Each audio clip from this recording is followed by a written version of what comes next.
And then they said, we collect intelligence against foreign threats using a parapsychology discipline known as remote viewing. We essentially want you to volunteer to be a psychic spy.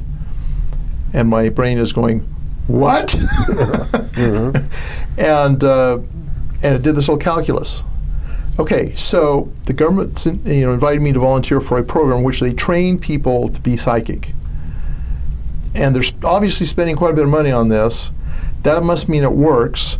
There's no way I'm not going to do this. Mm. So I immediately volunteered. Yep.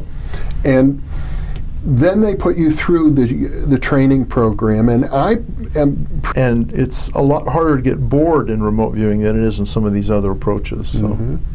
Well, the interesting thing about your personal story here is that you're an Army intelligence officer with no particular inclination toward the paranormal, but they put you through this training program, and you discover that you can succeed at it.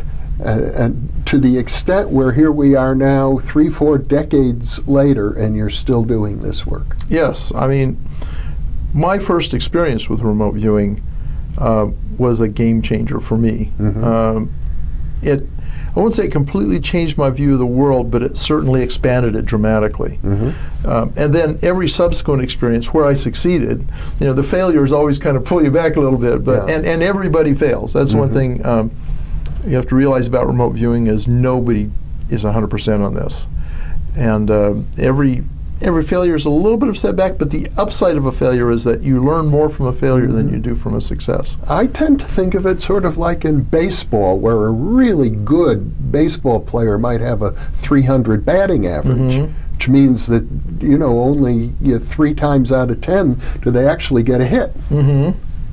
And fortunately, remote viewing, if you're really conscientious about how you approach it, your batting average is a bit higher than that in many, if not most cases. So. Yeah.